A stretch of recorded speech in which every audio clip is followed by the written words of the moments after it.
guys, hello everyone. Thank you very much for tuning up on Facebook Live, Instagram Live, and to listen to our podcast in all the platforms available. Today we have a special person in our show. Her name is Candid and she's an entrepreneurship coach, the Queen's Library, and she's also the owner of American Producers League and also a brand developer. She is part of the Job and Business Academy department at the Queen's Library. Welcome to our show. Thank you for having me. It's a pleasure. It's a nice setup you have here. Thank you very much. Thank you very much. And let's get down to business. Today we have a very interesting topic, and so one of the main things is, as an entrepreneur, or if you already have your business established, it's never late to start doing the right things to make your business successful. Now, if you haven't started your business, these are 5 things that you should do before opening a business. Or if you already have a business, these are 5 things that you can actually apply to your current business.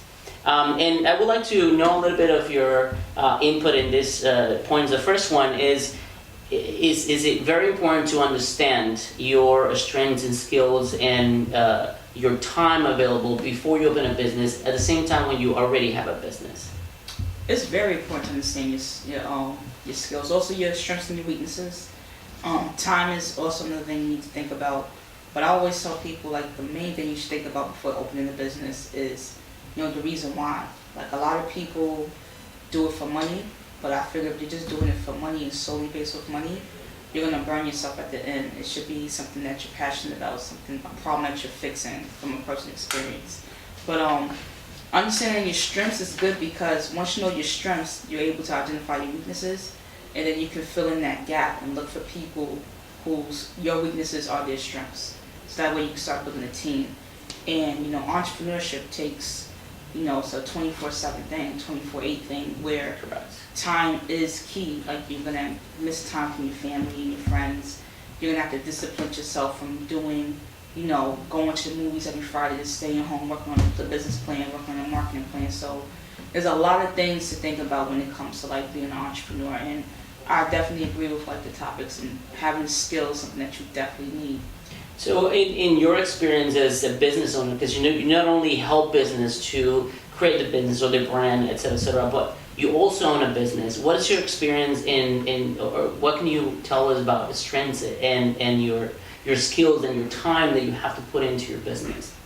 Well, for like one of my businesses is American Producers League, which is a beat battle competition for upcoming music producers. And I don't produce music myself, but the skills I have is a lot of just logistical skills, where I'm good at writing business proposals, I'm good at writing business models, sponsorship, partnerships, debts. So I handle all the logistics for my company, and then my business partner, he is a music producer and a DJ. So he handles, those are my weaknesses. So he's out there, he can talk, the producer talk, the lingo, the technology, and when it comes to like administrative duties, like, I'm excellent at that. So it's a good balance. So that's where it comes in handy when it has to send out emails, or book venues, because we have to book venues a lot when it comes to booking producers. Like, my skills come into play from like my clerical skills back before I had my business. Right. That actually happened to me too when I started the business of Innovo Studio. It's a website design marketing agency. I'm really good at certain things like sales. I can talk to customers and make them feel, safe, that I will help them and that I will do the best for the business. But one of the things that I'm not good at is design. I probably don't have the patience to create a logo, or because it comes a lot. It comes the colors. It comes the what do you want to say with that brand? What do you want to say with that logo? So that's something I am not really patient with. I'm really good at website design, but on that part, I have one of my coworkers. She's a designer, and she has been designing logos for the companies that I work with. I also have a photographer who takes the pictures that are necessary for if you need a portrait picture or you need business picture, etc. He goes out and take the pictures and send them over so I can continue building the websites. But yeah, it's really important that people who already have established, like says, a restaurant, or you have established you're a dentist, you're a doctor, you're I don't know, you take care of your pets or Right. anything that you do. You need to know that what you're good at, and what you're good at, that's what you have to focus on. Right. And if you're not good at something, that doesn't mean you cannot learn. It's always good to learn a new skill. It's always good to learn new things, but always try to focus or try to give that part to someone else that you can focus on when it's important for you. And another thing you had was about time. Not only like losing time with family, time management is a big asset to an entrepreneur. Like you have to have a schedule to stick to. You have to have a plan because, you know, in the beginning stages, you're wearing so many different hats. Correct. You know, so it's like I have to get the logo done. I have to get, you know, meet with my lawyer. There's so many things you have to do. So you have to, you know, I live my phone in my hand. So Google Calendar is like key. My reminder app is key because it keeps me on track to what I have to do for the day. So that's another thing when it comes to time. That you do lose time for family and friends, but you also have to make sure you're on time for yourself. You know, I've had instances where, you know, I had everything in my head, and I would be like, okay, I have a meeting at 3, then I have to be here at 4 o'clock, but I never accounted for like Right. traffic time. Right. You know, it's like, okay, meeting might end at 4 or 5, so why did I book this at 4? Once you see it in your calendar, it's like, yeah, I can't do that. I gotta make this at 5 or 6 o'clock, so that way you have, you know, room for error.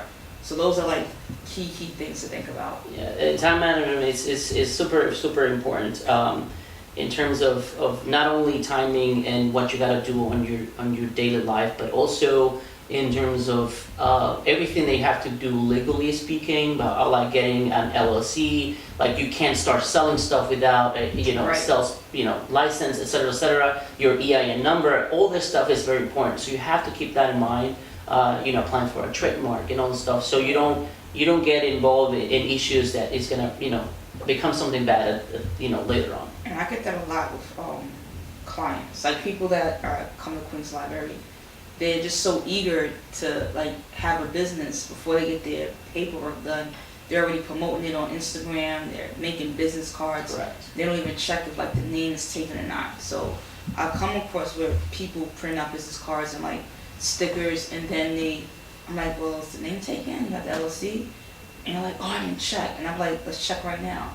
And name was taken. I'm like, look, you just spent, $50 in stickers. You spent your $10 in business cards, Correct. but you can't even use it now. Like someone told me a long time ago, if you don't own it, don't promote it. Exactly. So that's something like you have to think about. Yeah, and we're definitely gonna talk about that topic because I think it's very important. But we're gonna talk that in another podcast. So please, stick to our shows. The next point that I want to talk about is surround yourself with advisors and mentors. And this is very funny because you were talking about all this stuff that you do at the library, and all these people that come before, like they're already started the business, or probably they're going to start a business, and they have these kind of situations where even before you start a business, it's very important to get these mentors, or go to courses. There's so many free courses right now. Yes. So many tools available for people outside that you don't have to spend tons of thousands of dollars just to learn how to do something. First of all, we have the Queen's Library. If you guys go over there, they have amazing courses, amazing classes, and everything is free. We also have, come on, how many people look on YouTube to learn how to do something? YouTube is key. That played a big part of my entrepreneurial journey. Learn how to edit videos through YouTube and everything, yeah. So it's pretty funny because when I applied for an LLC, you see and you talk to several people and you see like, oh, it's gonna be $3,000, $5,000 because you gotta pay this lawyer, and I went to YouTube and I did step by step, and probably spent $600 in the whole thing. With the permits, with the publications, with all the stuff. And that's another topic we're going to talk later. But it's important to get to know the people that can help you to develop your business. In this case, with the Queen's Library, why don't you tell us a little bit more what you do in that department? So at Queen's Library, I work for the Department of Jobs and Business Academy, and I'm the entrepreneur coach there. So I teach an 8-week entrepreneurship series. Basically, I help aspiring entrepreneurs, new or established. Basically, I teach them the fundamentals about starting a business. We talk about your why. We talk about setting up a business plan, marketing, getting funding. So we go through all the steps to give you the tools. So when you decide to start the business, you're pretty much set on how to go about it the right way, instead of just, throwing darts and trying to figure it out. So we just give you like the basic fundamentals of the class. I talk about my personal experience so I can relate more to the students. They can like understand that, I have hardships, but I'm here so you guys can avoid those mistakes. So, Correct. And people don't value free. Then this is like if I had what they do at Queen's Library when I first started, I probably would avoid a lot of mistakes myself. And that's one of the things we also provide free, website classes, introductory website design classes. And a lot of people, when you try to offer it for free, people don't want to or they don't show up, or they don't pay attention. It's very important to continue, or that's the word, consistency. Yes. When you have a business. So if you're gonna try these tools that you have at Queen's Library, or YouTube, or any other platform like score.org, that also are mentors that Yes.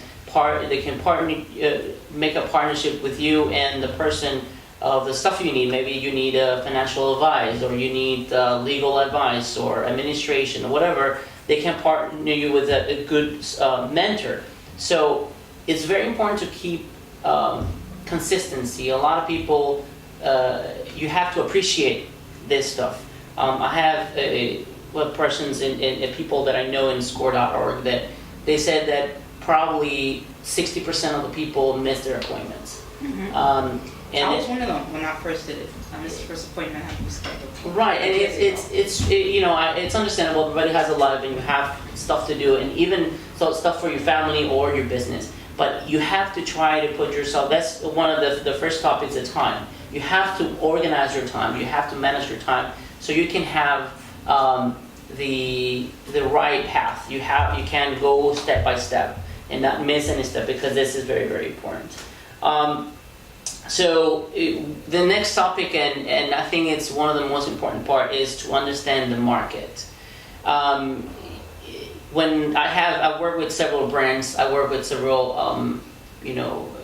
people or artists, and I work with a restaurant, and the location that we're opening the business, it was not the most expensive location, Okay. but they wanted to have a average check per person for $140. Okay. When you will go around the neighborhood, go to the bars and the restaurant, and the average check will be $35, maybe $40 per person. And there's nothing wrong to want to have $120, $140 check, but you have to understand your neighbor, your neighborhood. You need to understand, if you are a local business, you have to understand your neighborhood. You understand what the needs, what they want, what they're looking for, instead of just, open the business just because. No, that's true. I agree 100% with you. You have to find out if they can actually afford what you're selling. You don't want to just, like you said, just go out there and just expect like they could pay for it. There are certain like low income neighborhoods. There's certain neighborhoods that have a higher income, but they just might be cheap, or they might go someplace else to want to, live a more lavish life. But I think understanding your market is like crucial, doing your research. So this is more like it's called research, market research. Before you open a business, no matter what it is, you have to understand what's the age of the people you want to target, your target audience. If your product or your business is just like for older people, then you have to understand that also location matters. Right. So if you want to do maybe the age for 15 to 25, then you know that most likely these kids that you're gonna get customers from, it's social media. So every type of business have different markets. That also, financially speaking, socially, and there's tons of companies that can help you with that. If you can't afford that kind of companies, then you could just do it as a Queen Library. I'm pretty sure that you guys can help them talk about this and whether to focus the people in the right path.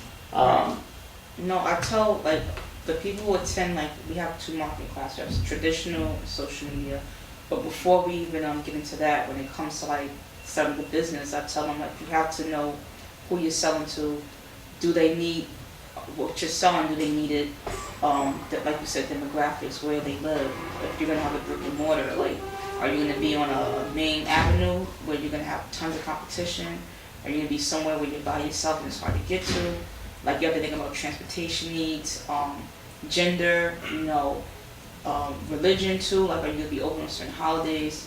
How many days a week you're gonna be open? Like, just things of that nature. People don't know how like tedious it is about like going down to checking off every list. Correct. When it comes to marketing, but like you have to do it, especially like if you're selling to kids at the same time. Yeah, your market may be kids, but at the same time you have to also see if their parents can afford what you're selling. Correct. Like, so a lot of people are like, oh, this is for kids, I'm gonna sell it for $120. It's like, well, that average teenager does not have $120. They're gonna go to their mom and dad. So do their parents have the $120 to purchase it for them? So those are like things that you have to think about. And I don't know if you guys remember, but Blockbuster, they actually had,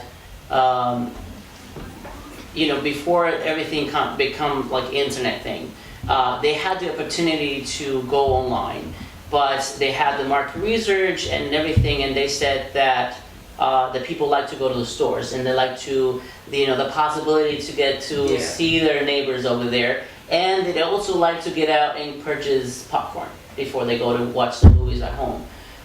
So you have to be really, really smart by doing this market research. You have to take your time, because unfortunately, because of that same reason, they lost the business. The Netflix came out, exactly.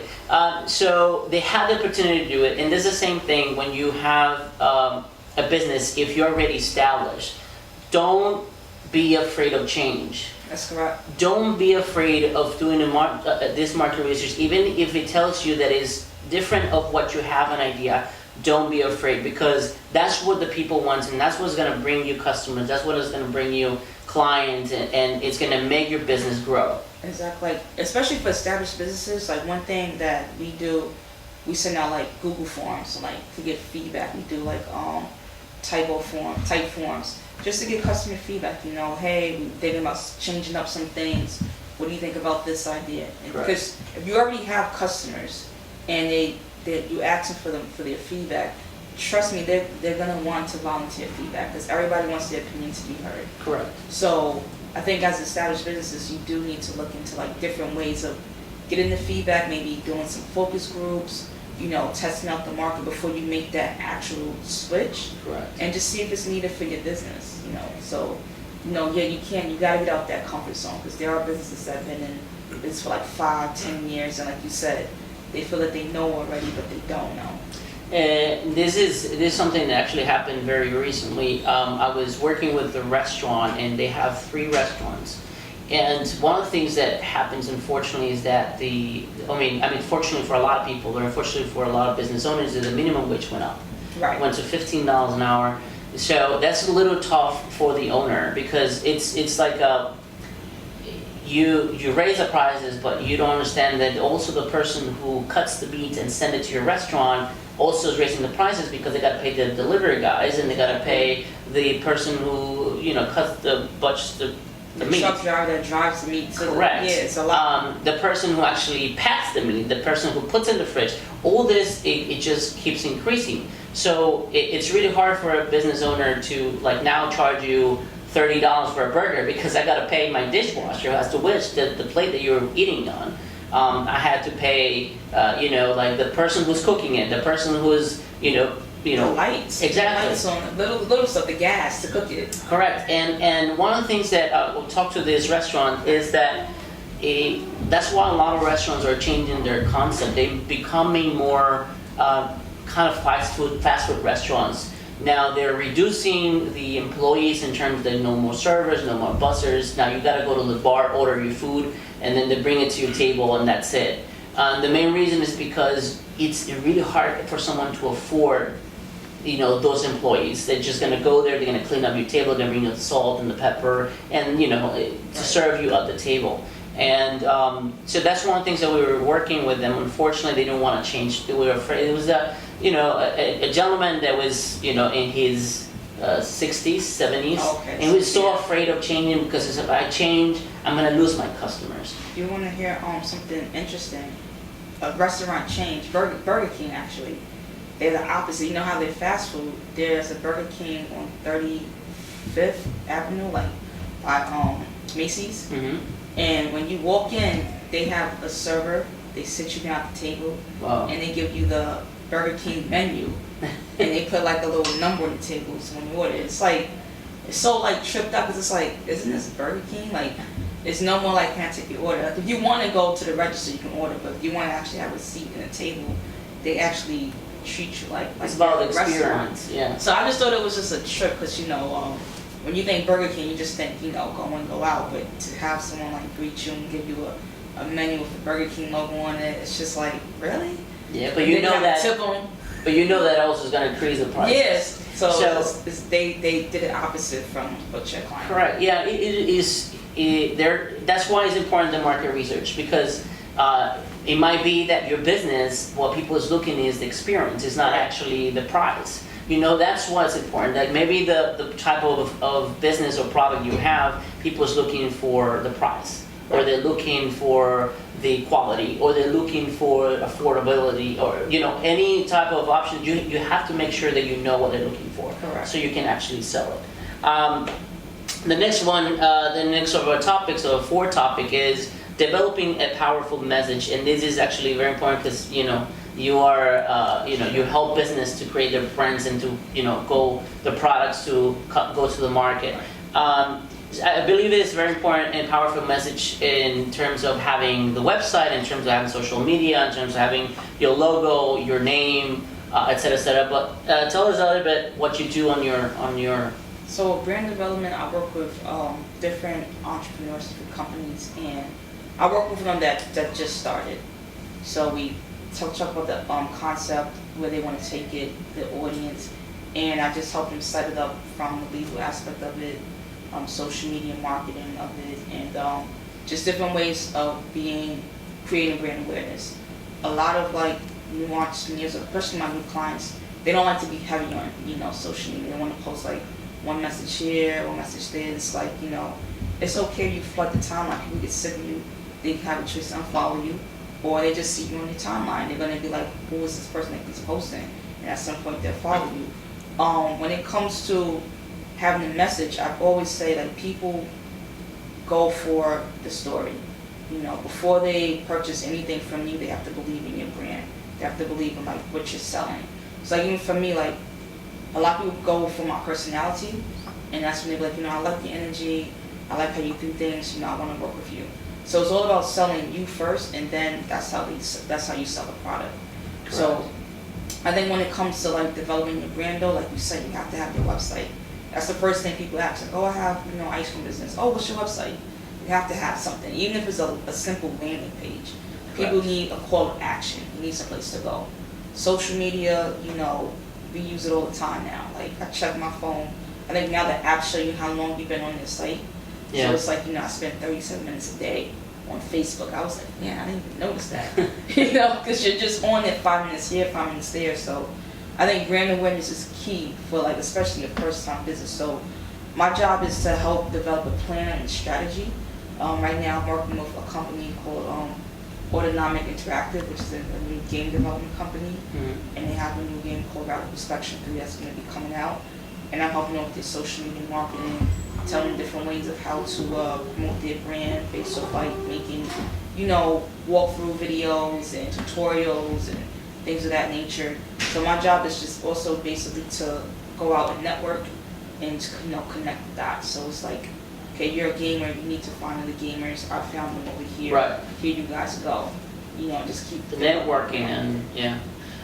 So all the stuff that you do with the business, I think it's very important. At the end of the day, to find people that have your expertise and they can talk to them and ask questions, because that's very important. If you don't ask questions, you will never know the answer. That's true. And well, the last topic that we have is writing business plans. And technically, it involves everything that we're talking about, like the brand, the website. But not only that, business plans also help you to know your numbers. Yes. You know, it got into my mind watching Shark Tank. I love that show. That's my I love that show. That's one of my favorite shows. This is not a commercial for them though, but it's so important because I've learned so much out of that show. Yes. Not just watching what people saying is what actually the sharks are saying. Like you need to know your numbers. Exactly. What's your ROI, return of investment? All this stuff. How much it costs you to have a new customer? How much it costs you to maintain a customer? Yes. How much it costs you to to maintain your website? How much it costs you to do this? So you need to know what's your monthly expenses. You need to know what is that everything that is going to cost you not only in money and time and developing everything. So a business plan I think is one of the most important parts of a business. Yes. What can you tell us about business plan? One thing I tell about this, when I teach my class, I tell people like when you go on vacation, you just don't hop on a plane and go. You go on Orbitz, Expedia, you find a ticket, you find a hotel, you book the room, you plan the activities, and then you go on the trip. Correct. And that's like a business plan. Business plan is you plan step by step of your business. So that's one like analogy that I use because if you just wake up and go with the business, you're going to be everywhere and you're going to be like, it won't even be controlled chaos, it's going to be just straight chaos because you're not keeping yourself on track. And that's what a business plan does, it keeps you on track with your goals and your deadlines. Especially financials and it's also good if you have like a big company like a restaurant, so what you want to do. You need a business plan for like investors and you want to go seek loans. You just can't say, here's my idea, what do you think? They'll be like, what are your numbers? Like you said, how much did you make last year? How much are you projected to make next year? Yeah. Where do you see yourself in 5 years? So these are answers that you have to have because if you're asking for $50,000, $100,000, they just don't want to hear like, I have this great idea. Yeah. Let's do it. Correct. that's Correct. And not only that, like I had, with every business, you also have people or companies that provides you with the tools and things that you need. But you also need to think about credit, business credit. Yes. How you're gonna apply for it? How is that gonna develop? It's not like you're gonna go there and get $100,000 as you said, like as a loan. It's like you have to have a good business credit. How do you build that? So all that in terms of a business plan is very important. I know a person he's a dentist and he decided to open a restaurant because his friend told him it was a good business. He spent over $1.5 million on the restaurant. Wow. So many very super beautiful restaurant. Hope it's a happy ending. Unfortunately, it's not really a happy ending. They have to close the restaurant because they didn't plan ahead. They didn't plan all this stuff that you need to. Even if the statistic says that most of the business fail in the first 5 years. Okay. So that doesn't mean passing the 5 years you're good. It means that you don't want to be in that statistic. You want to be the one that actually succeed. Mm-hmm. In New York City, most of the restaurants close in the first 3 years because they don't plan ahead. They don't try to find a way to blend with their neighborhoods. They don't try to give the customers what they want instead of what you want. Exactly. But all this topics and information, they're very important. And that for me, those are the basis to open a new business. Could I recommend a site? For sure. For the business plans, I don't know if you've seen bplans.com. Yes, I have. Yeah. And that's like a great if you just want to learn about it before actually attempting. They got templates on there, but it's just a good place for like a first-time entrepreneur, even like established entrepreneurs, because I know entrepreneurs who've been in business for a while and had no business plan. I don't know how they did it, but it's just good to because you have to know these things. At some point, if you want to be that big business, you have to have that business plan. You want to have a vision of your business. You want to have a mission of your business. You want to know where you're going. Yes. it's really hard sometimes. People get distracted with so many things in life, or oh, I have a new idea and I have this and I have that. But if you don't focus with the business plan, your business can go everywhere, not really focus on what you have to do. So before we go, I wanted to, why don't you tell our viewers and listeners where they can find you, not only as your business, personal business, but also at the library, at the Entrepreneurs, the Jobs and Business Academy. So the Jobs and Business Academy, I'm at the Queens Library Central location on Merrick Boulevard. Our classes will start back up April 2nd, and it's an 8-week program. You can register on queenslibrary.org and just pick, Central, the location. It's going to be a fun class. Like, I have activities. It's not just, I talk and do a PowerPoint presentation. We have different activities. It's just a fun experience. I tell you about, my ups and downs. But you can definitely, just go to queenslibrary.org and go into programs and adults, and just have a small business sign there, and you can register there. But classes do start April 2nd. All right. I believe that you guys also offer some sort of mentorship for, if you want to apply to a new job, correct? Yes, they have so basically Jobs Business Academy is not just focused on entrepreneurship. They also focus on helping people get jobs. So they help you with resume writing, cover letters, job searches. They give mock interviews. So if you haven't done an interview at all in a long time, you can set up an interview, and they, go through the stages of the interview. We have a tie program. You can actually borrow a tie for the gentlemen out there. You gotta bring it back, But so we have many things. We have Excel, intro to Excel, intro to Microsoft Word. Just help you develop your skills. Correct. As because when you apply for jobs, there's certain skills that you need to have. You should know Microsoft Office. Right. You should know how to make spreadsheets, PowerPoint.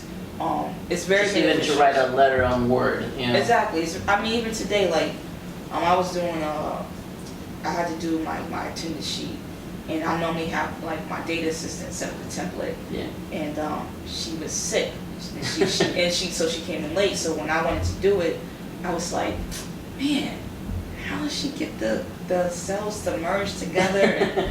I'm like, what time does she get in? So I was like, maybe I should take this Excel class, so that way I don't have to be so dependent on her. Because to say she gets promoted or she leaves, I have to go back and look for another data assistant. Right. So I'm like, let me learn this skill myself. Because I know the basics, but, she knows a lot more than me. And sorry, I also forgot to say, it's very important what you're saying. It's very important to know what you can do and what you cannot do. Like you're saying, learning a new skill is always good. Yes. But also, focusing on what you need to do for your business is also important. Yes. So, if you want to learn a new skill, just because to learn it, it's great. I really hope that you will do it, and there's tons of options like the Queens Library. But also try to focus on what you got to do, and just keep going, because that's the only way you're gonna succeed. And for your business, please tell us a little bit more. American Producers League. American Producers League, it is a music competition. We work with upcoming music producers in New York City, and it's pretty much like a podcast. And we have one producer set, another producer, and they play 3 different beats. And you can go on the website and vote for them. The season starts April 2nd, but we are now taking submissions for upcoming producers. So it's AmericanProducers.com. Perfect. Producers with an S, and the Instagram is the same, American Producers League. It's like AmericanProducersLeague.com, I'm sorry, and then the Instagram is American Producers League. But for me personally, as a brand developer, I do a lot of motivational for entrepreneurships. You can find me at Candid, that's CANDID _conversations. Candid is my real name. People always ask me that. You can find me there. You can ask me questions. Check out my videos. And this is just a really great podcast that you have. Thank you for having me. Appreciate it. I can't wait for your presentation next week. I'm gonna be there. Correct. So our attendees coming as well. Thank you for bringing it up. We actually want to let you know, guys, we have a special event for social media on the 27th, February 27th, in the Public Library. We're gonna talk about the best, the free tools that are out there for to improve your social media and to help you get customers. And we have a special speakers and a little bit more stuff in there. So go to innovocollective.com. You can get your tickets over there. You can go to the public library and get the tickets also there. Eventbrite.com. You can get them over there. But please go do so because it's going to be a great event. And well, I just want to thank everybody who's been watching us live. Sorry I couldn't say hi to anybody, but thank you very much for everybody. And please keep in, listen to our podcasts where you're going to have great topics. And if you have any questions, you have any comments, let us know on the website or on our social media. Thank you very much again. Appreciate it, Candy, Nicole. And we'll see you guys next show. Thank you.